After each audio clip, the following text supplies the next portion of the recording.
Everyone, it's really, really great to see you all here. We're going live just in a moment as I set up this tech.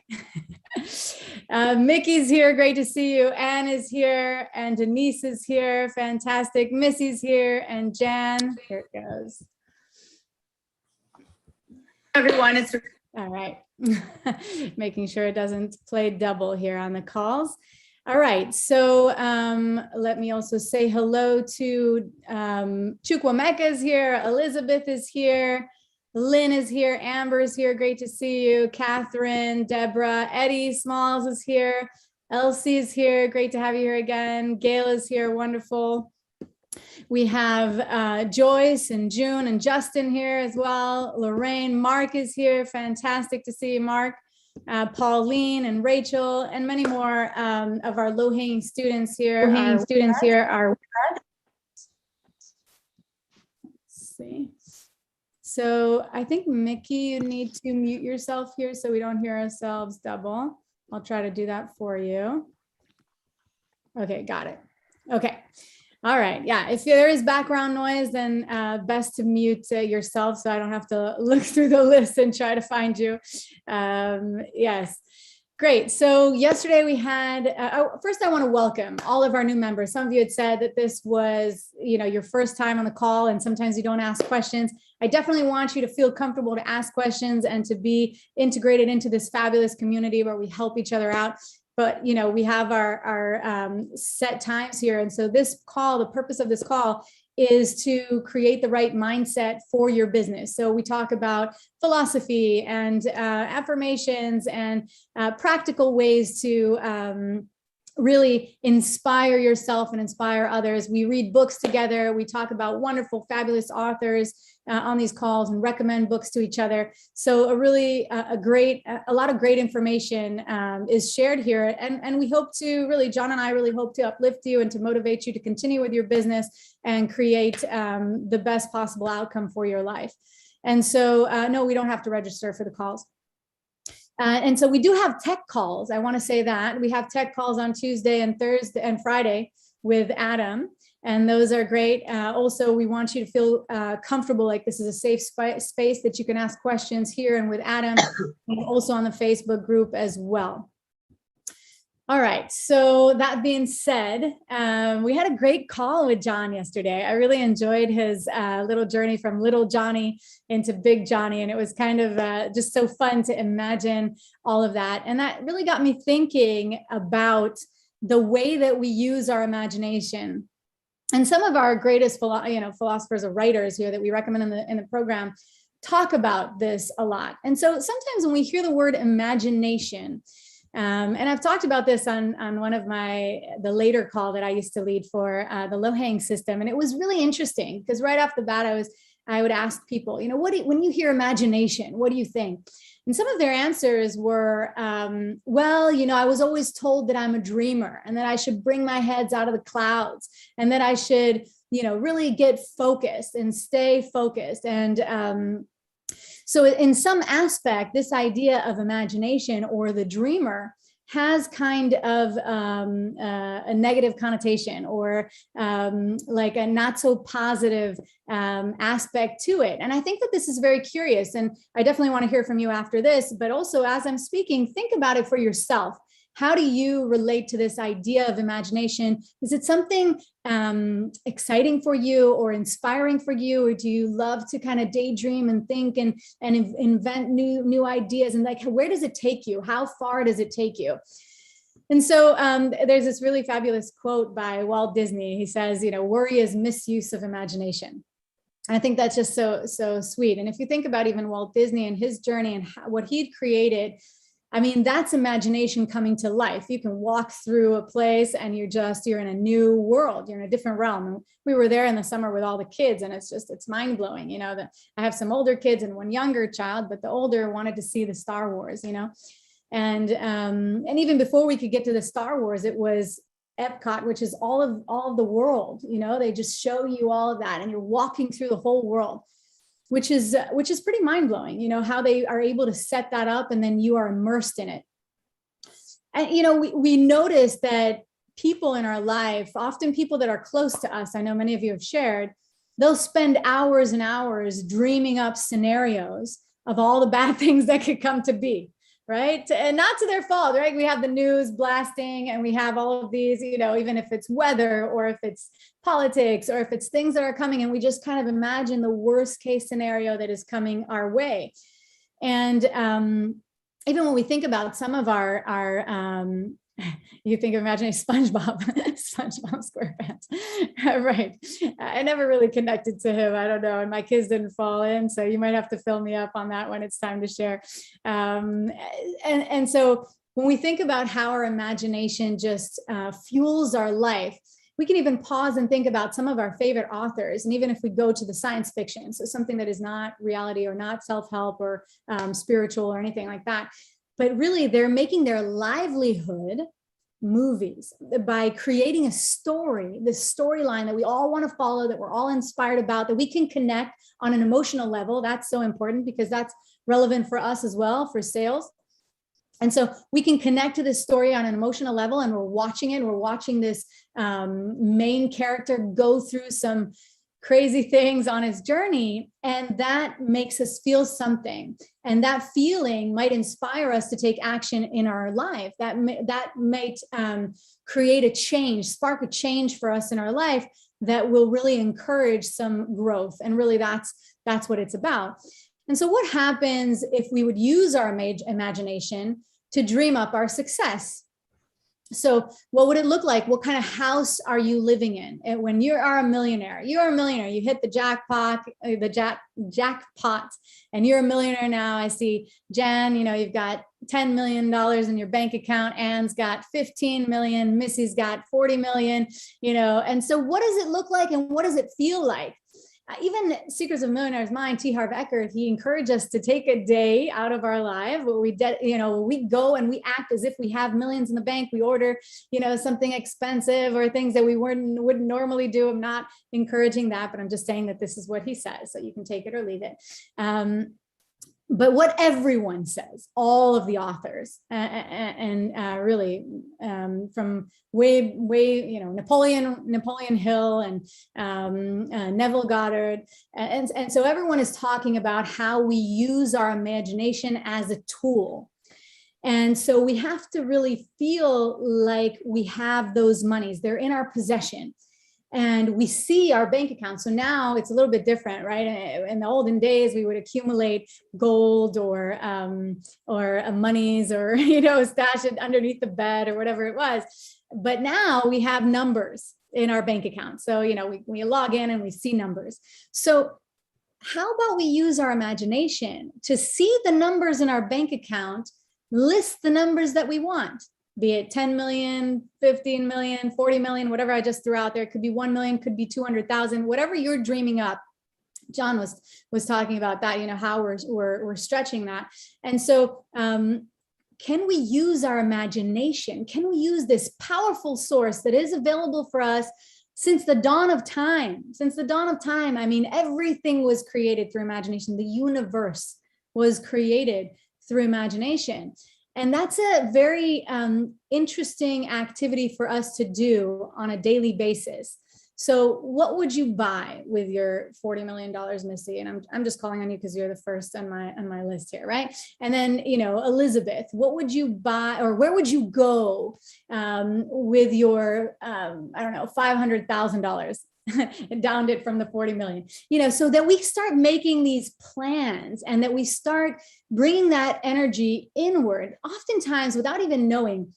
Even you can ask yourself right now, when I said that, when I even shouted out the numbers to each one of you, was there this underlying current of like, oh yeah, right, or oh well, I wish so, or Missy's going, no.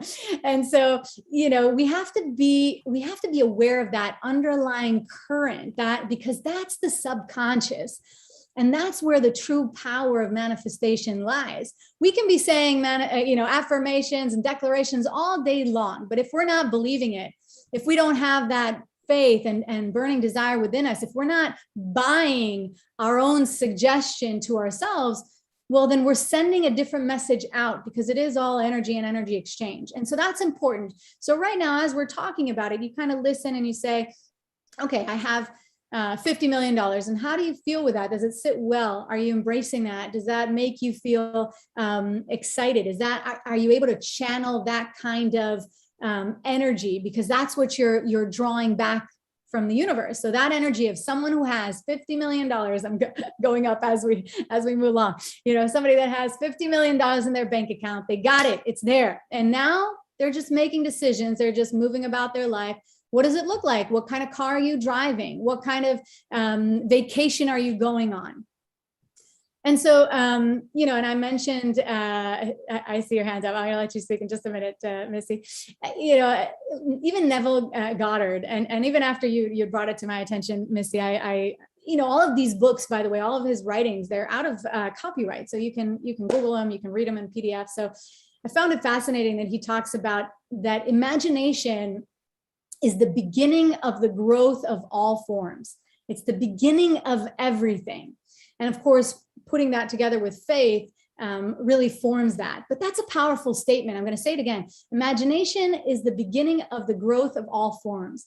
I remember in the beginning, I said, we're here to grow. We're here to evolve. We're here to continue to grow our understanding. Of course, we're making mugs. Of course, we're making a business. But personally, we're growing. And somebody put in the comments, it feels very sexy and confident, empowered. I love that. I love that. We're here to grow and evolve together. And that's kind of this sacred mission, even if you will. And so by using our imagination, by being able to see it, to see what's possible for us, to not limit ourselves, to not kind of put a cap on things, we are able to allow our subjective mind or our subconscious mind to really attract what it is that we want. And that's what we're going for. I love these kinds of books and writings because they were written, a long time ago. 1938 is Napoleon Hill. And I don't remember exactly when the other one was written, but it's definitely around that same period or more or less. And so the way that they're writing these stories, these books, these ideas, is they're writing them in this very rich and rich text. It's just these words are really powerful. And last time we had a talk together, we talked about the power of words. And so noticing this idea that's presented to us here by Neville Goddard, and he's talking about how there is a law of reversibility. So if we take, for instance, someone who's sick, then they're going to be, healed by health, or someone who is hungry, they're going to be saved by food. And so, someone is thirsty, water. And so he takes this idea of how does it feel already being healed? How does it feel already being fed, having the food? What does the meal taste like? Same thing for us, manifesting this money. What does it feel like to have $50 million in your bank account? What kind of energy are you emitting into this world? I recently took a class, and the lady there, she had just come back from this extensive scuba diving trip. And she had shared that when she went down into the water, and she was nervous, this is the beginning of the trip, and she was nervous, all the fish and everything that was underwater would stay away from her.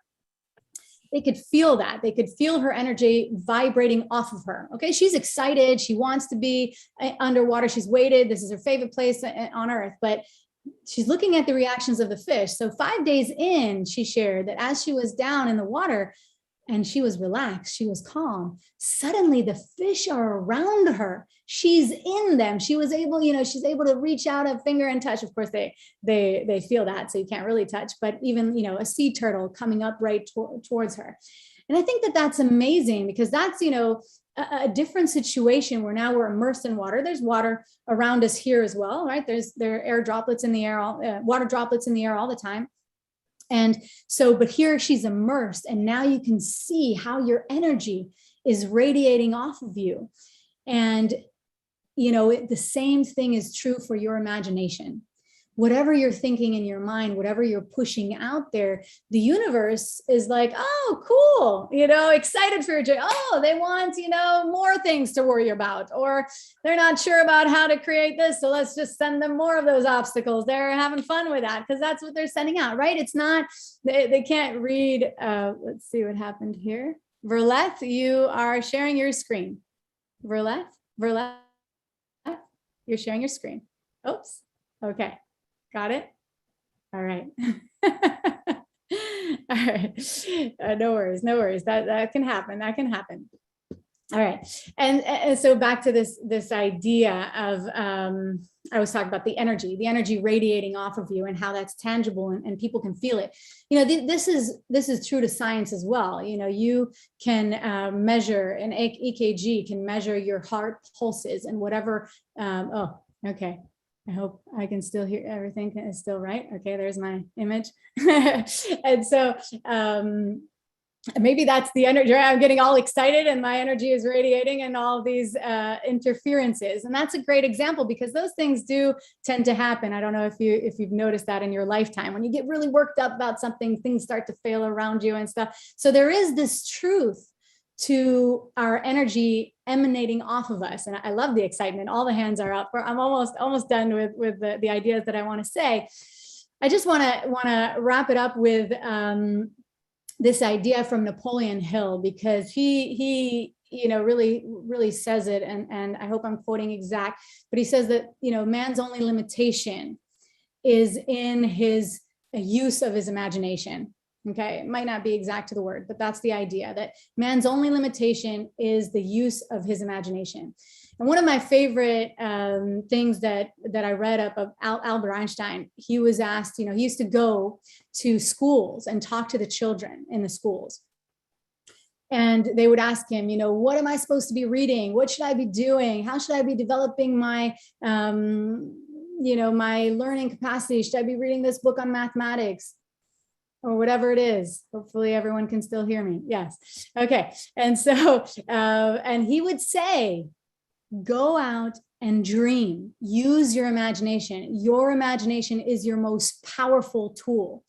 And so if we pause 1 minute and think about that, everything in the universe, everything that we see was dreamt up. Someone had to imagine it first. And so if we had only stuck to the ideas, even remember they were pushing, and some people still do, but that's of course, we know that not to be true, that the earth was flat. We needed someone to imagine that there's another possibility, that the earth might not be flat, that it might have a completely different shape to it. So you really have to push your own limits and push your boundaries. And that's what we're asking you here on the low-hanging system as well. We're asking you, yeah, of course, Rachel says in the beginning, do everything that, put designs, don't think too much about it, put as many designs as you can up. But you need to be able to see your business as something grand, as something great. See what you're creating. This is fourth quarter. We're in it. And it doesn't matter that we're still in September. We're in it. We're in it to win it. And it's happening now. What are you going to collect? How much money are you going to collect from this fourth quarter? Do you know the number? Can you see it? And are you really using your own imagination, making practical use of your own imagination to collect those monies? And so what would you do if you had $1 million? I see so many hands up. I want to hear from all of you. Let's hear from Missy first. Well, I just wanted to make a couple of points if I could. Yes. God created the universe through his breath and he spoke it into being.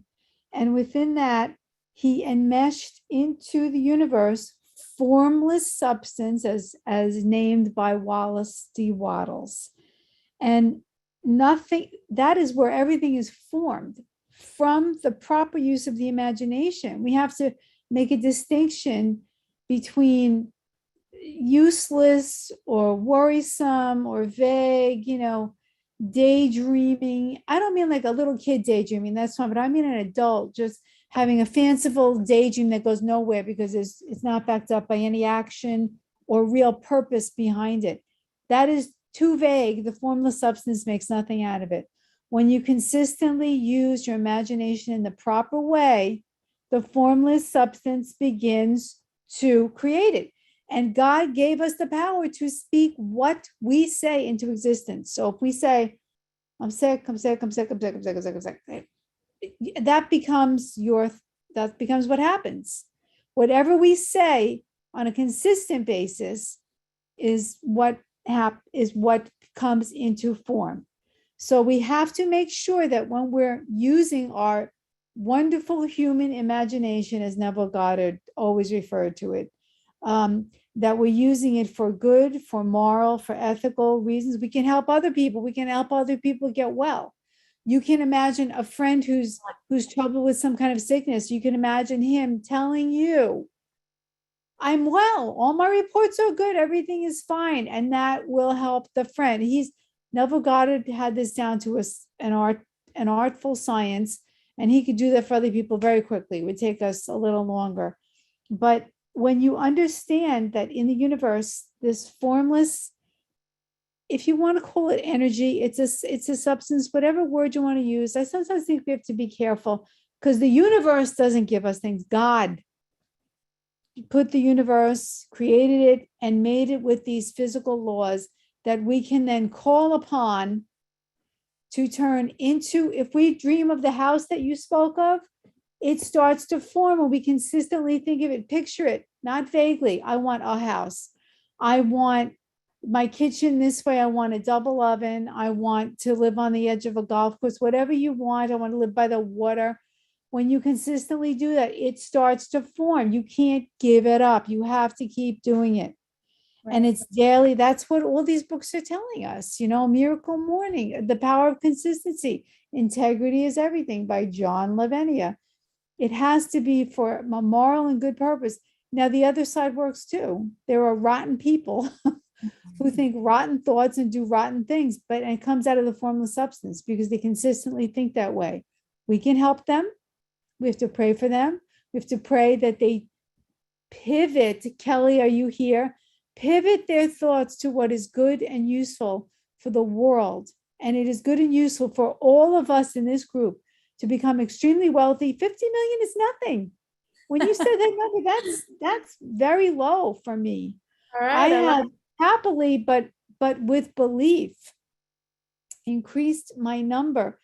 Where a year ago it would have seemed I didn't believe it, so it would be phony to me. Now I have conception and I have belief and I have very strong, unwavering, galvanizing faith that these things are going to come to be. So I'll now shut my Italian mouth, but I got out what something. No, that's fantastic. And of course, there's always more to be said. And definitely, I was trying to bring that message of make it as precise as possible. So like you're saying, imagine the oven, imagine even where is the house going to be? If there's a specific neighborhood, you drive by, you see, okay, this is going to be my house. This is going to be my car. You make it really, really tangible. And I just want to say, I always try to respect anyone and everyone that's on the calls. And so I like to say energy and universe because it's more universal. Some people don't believe in God or do believe or have different beliefs in that. And so we need to just be, you're catering to them. God created the universe. I'm not saying that I'm just saying you're catering to one over the other. So I don't want to cause any argument, but my faith, I am compelled by my faith to speak of God. No problem. And not this vague universe, primordial ooze in which things come out of. So nothing against anyone who has a different belief. But I'm compelled to say it. So if I don't, then I'm in trouble. So, but I understand what you're trying to do. You're trying to be more neutral is what you're trying to do. Exactly. I always try to be neutral. And so that, because I feel like I'm bringing an offering and so everyone can relate to it from their standpoint. And so if you're relating it from your point and you bring that to the table, that's fantastic. And we can definitely hear it from Missy, but I represent a more neutral voice for the low-hanging system, so that's why. All right. I see Rose's hands up. Thank you, Missy. I always love to hear from you. Yeah. Hello, everyone.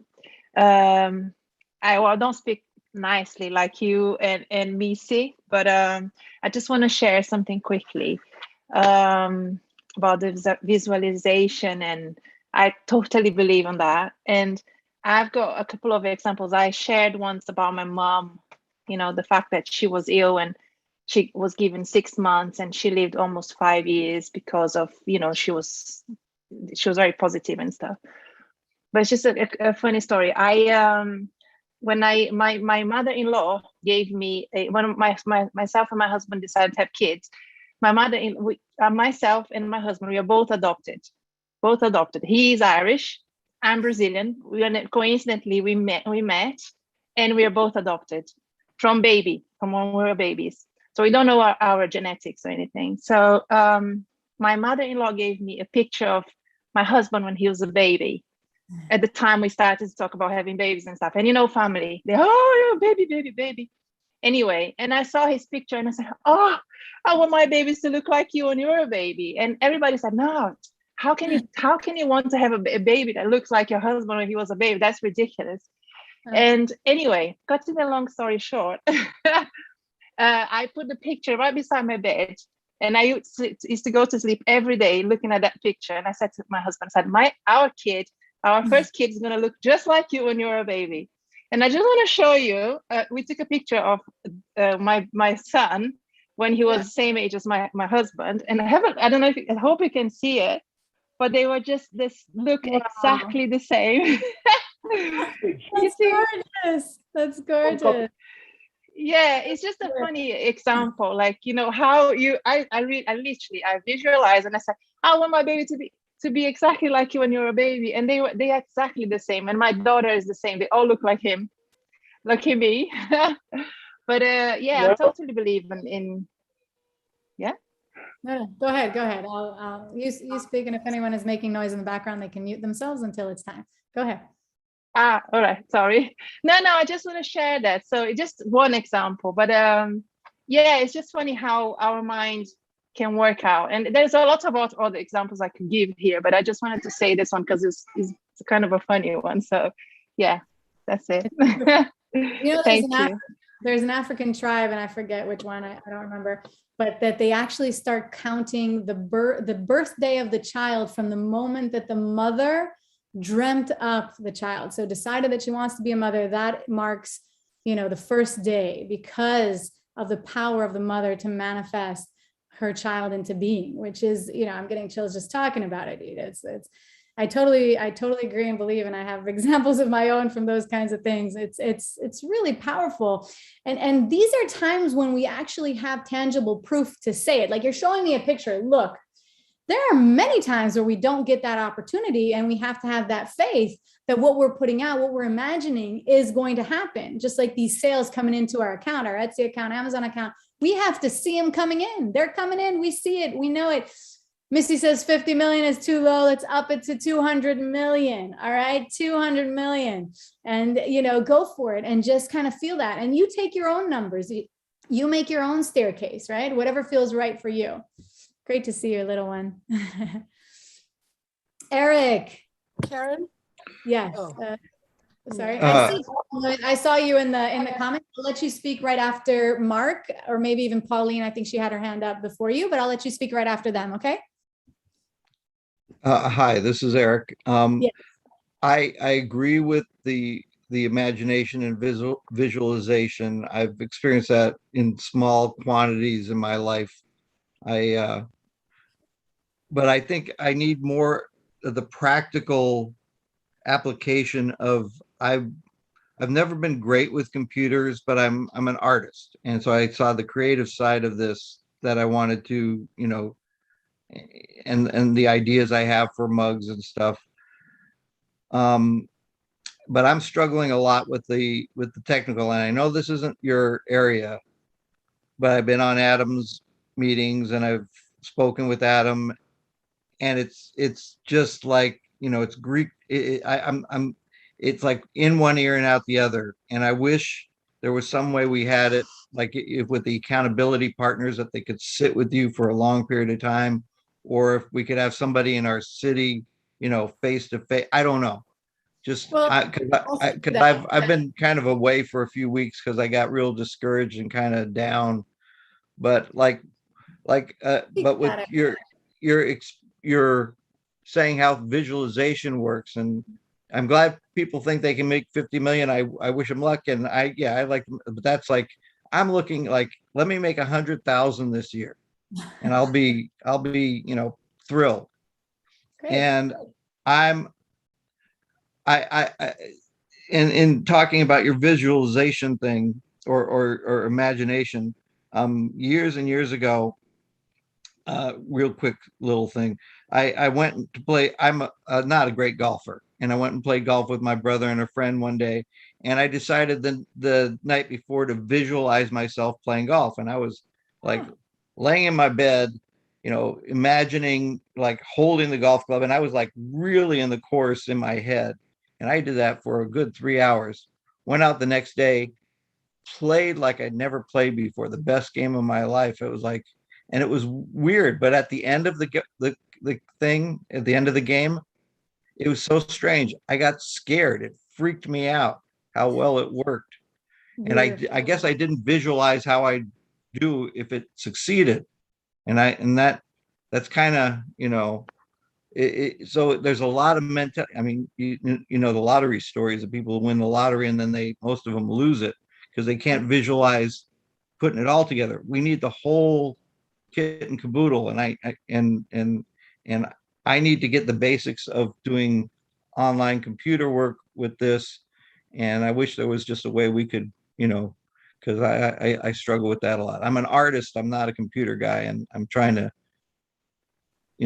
I did massage for a living and art, and so I'm struggling with that. So I'm hoping it'll all come together. And that's let me speak to that part, Eric. So first of all, if you join these calls early, we have a fantastic support team here that is always willing to answer. I had to kind of really break up everything that was going on because all of the answers were rapid fire, and everyone was eager to help. So you can join earlier, or you can also come on later. And I know that the community sometimes stays and helps each other out. So that's one option from the community. And you're right, this is not the how-to. So we're not going to pause everything and get into that, but I just want to direct you to whatever we have available. So as part of the low-hanging system, which you are a part of, you can also hop on the Facebook group. Many times your questions have already been answered there. So just quick search will get you that. And you have Adam's calls, which it sounds to me like you're already on them, so you know about them. And you can email either rachelreports@gmail.com or help@lowhangingecom.com and get answers for your questions. The other opportunity that we have is the Launch 100 program, where in that program, you have that one-on-one support. So if that's something that interests you, you can reach out to your accountability rep. I'm actually already, I'm in that. Oh, you're in the Launch 100. Fantastic. Yeah. So and that's how I've talked to Adam a couple of times, and it's still like goes in one ear and out the other. So okay, you have a lot of sessions. You can hop on there and ask as many questions as you need.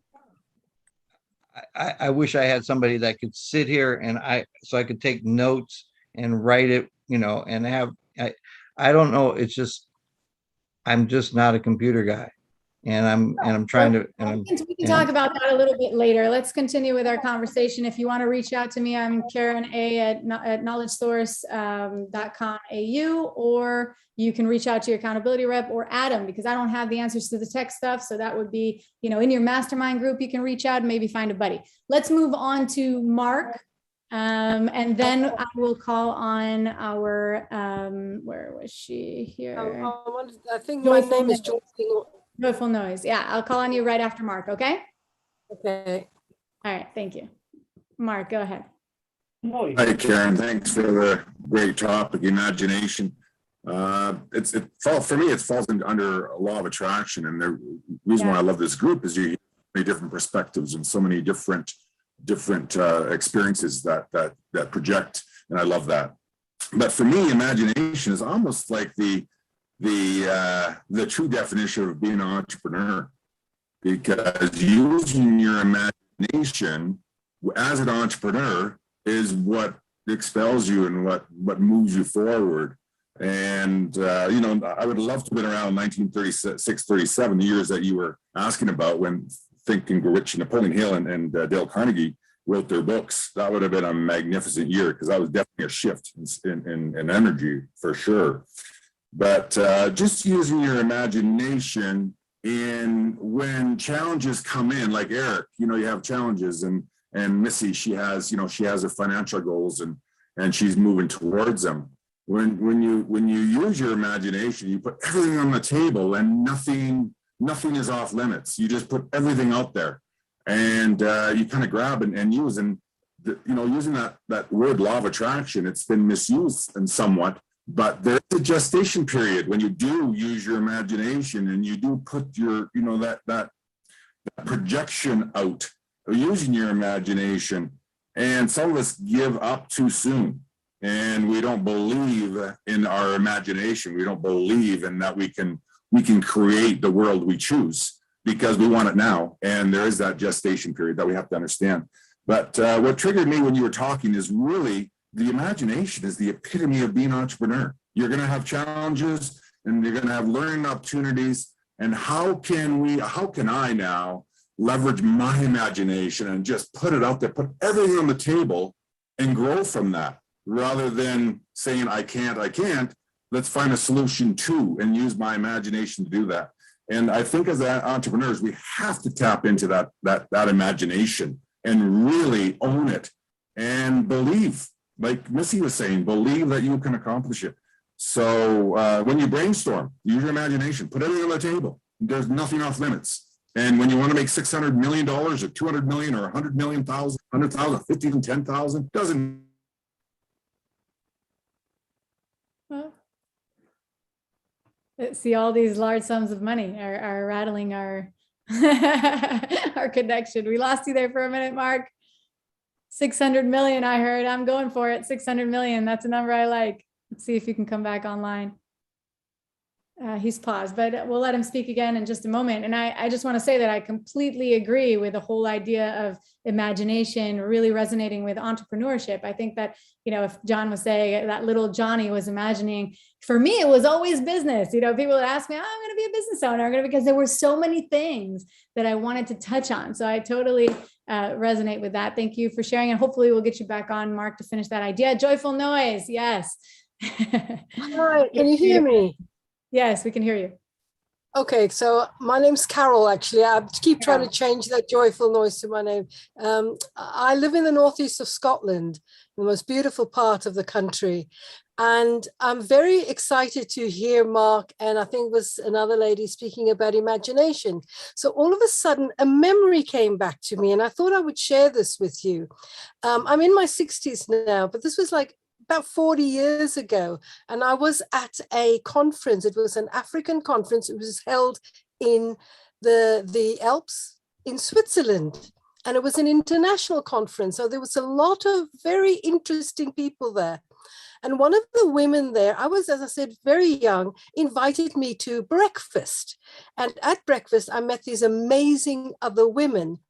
And everybody at the conference, they never hired any staff. We all served each other. Anyhow, I was heading back to London, but on flight the next day. And she said to me, her husband, who was then apparently, I can't remember his full name, I think his first name was Johnny, who was an advisor in Reagan's government in America. And she told me the story about because he was a great guy with his imagination, and that's what triggered this memory. And she said to me, the next day you go on that flight, when you go up in the air, close your eyes and let your imagination fly.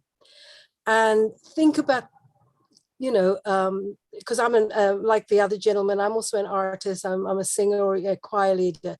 And it did happen, but what happened to me was different. But the fact was, her husband was one of these guys who had this imagination. Now, I don't remember if any of the people on here are old enough, but there was a time where there was smoking on airplanes. Right. And I remember. Yeah. And he had this thought about I remember that too. All right, about non-smoking on airplanes. And apparently, I think it was American Airlines was the first airline to bring that in. And he was the guy who brought this idea, who spoke this idea out.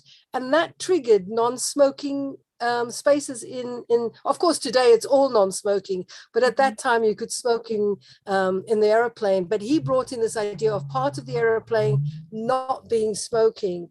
And that came out of just a thought. And then he articulated this. The year that I was flying back was the Olympics. And I think it was in Calgary in Canada at the time.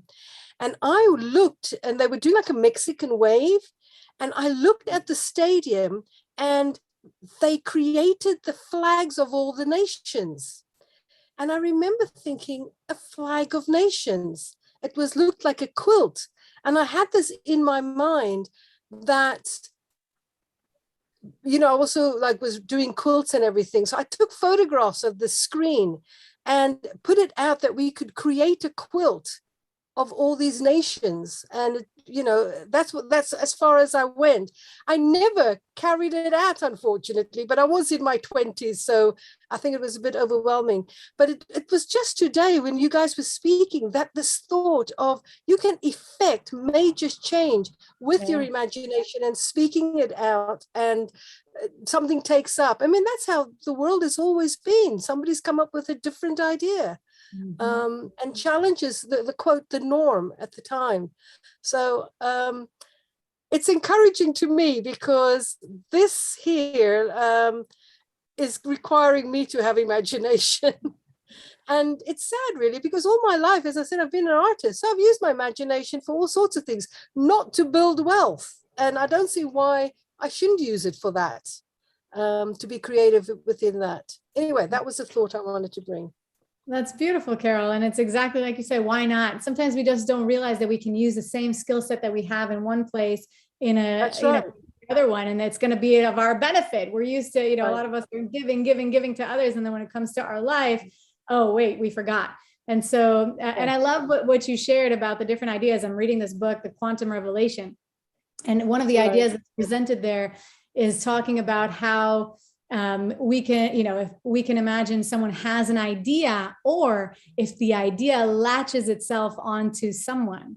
So you can play around with that idea. It already exists and it latches on. And this is, somewhat proven to an extent, because a lot of people will come up with an idea and file a patent at the same time. So you have people across the globe at different places filing a patent at the same time for the same idea, and this is recorded throughout history. So pretty interesting stuff when we think about it. Thank you for that, Carol. You can also relate it to artists who say that, because you had said you're an artist, that songs or art comes through them, and they don't even they don't even think that they made the song or wrote the song, but actually they channeled it and it came through them. And Karen, can I just say, I just finish by saying, and I'm my worst enemy. How do you say that? I'm my best worst enemy or whatever. Because we know ourselves, and we obviously don't sometimes value our own creative ability. And we just think, oh, the song that I've come up with or the poem, it's not as good, but really it is. So I just want to encourage people that you've all got abilities, and you should honor it in yourself. Definitely. Thank you, Carol. Thank you for sharing. Oh, we're almost at time. Pauline and Lisa, and then we'll wrap it up. Pauline, I know you've been waiting for a minute. Oh, hi, everyone.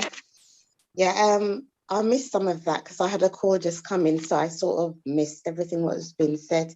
But as I was listening to earlier on, I'm going to say the same thing, that we've all been born with amazing abilities. And if you even look at a newborn baby and the abilities, and as they grow up and what you see, so it's good sometimes to speak things out in order for them to materialize. So I've got so many testimonies of God's goodness, and just by asking, just a quick one of my testimonies I have. When I first got married and we wanted a home, I asked the Lord for a home. I asked him specifically, I was very specific in what I wanted, and asked, this is what I need. And every single thing that I asked him for, he provided. And when I went to look at the house, I was like, whoa, whoa, and even some things that was in my imagination that never actually came out in words, I was seeing. So, you know, it is all about faith, and we've all been given that gift in able to speak things out. Jesus said, you know, ask and it shall be given. You know, you shall have what you ask. So, you know, we've got the ability and the power to, he's given us an amazing imagination for us to use. And I think we tend not to use it a lot, but in a lot of the stuff we do, it needs imagination. And sometimes we don't realize that we're actually doing it. But, you know, so just be encouraged to use the gifting and the abilities that we've been given, you know, for the good, the purposes that we've actually been put into this world for a specific purpose. Everyone, no one's put to do nothing. Everyone's here for a reason. And so that's just everyone. May the Lord bless you all. Beautiful, beautiful, Paulina. I always love your shares. And yeah, I think that it's so important to understand that our imagination is limitless. And that's why I know many of you are taking it back to, you know, God or infinite intelligence or creation or all that, because those are limitless ideas. And oftentimes in our day-to-day, we're in these finite ideas. Our day starts and ends, and we have tasks and we complete them. And, you know, but this, the topic that we're talking about now, imagination, is vast, just like the universe, just like this never-ending energy that we can attract our way and realize our dreams. Lisa, I don't want you to think because I said, and then we'll wrap it up, that we don't want to hear from you. We definitely want to hear from you. Lisa, would you like to share? I've forgotten what I was sharing about in the meantime. So I had a couple of things. At this time in the morning, this time in the morning for me, I'm just not at my peak. Sorry about that. No worries. No. Everybody needs the chance to share, because when you're in a room this big, sometimes you feel a bit neglected. So everybody deserves the chance to speak. So thanks anyway. I'll catch you next time. Next time. Everything is pretty relatable. So, you know, we can always find something to share. I can find something to talk about anytime. Me too. So, you know, this was fantastic and profound. And I love how, you know, right as I was talking, the hands were going up. So that means that, you know, I struck a chord with lots of you. And that's fantastic, because like I was sharing in the beginning, we want to evoke some kind of emotion. We want to, kindle the fire, right? Make the fire grow and burn inside of us. That's that burning desire that we often refer to. And that's created by community and by, clear goals, like the amounts that we were setting. We lost Mark when he said 600 million. So we can put that as our new goal, $600 million. And so, you know, these are just it's just so fun to connect and hear from all of you and share together. And I see some help going in the chat. So thank you all for being here. We'll be here tomorrow with John Lavinia, the fabulous and one and only. John is going to be here tomorrow. You have your coaching sessions with Adam on Tuesday and Friday. The link just went in here in the chat if you need it. And we look forward to seeing all of you. We consider ourselves an extended family. So thank you all for joining, and I'll see you here. I'll be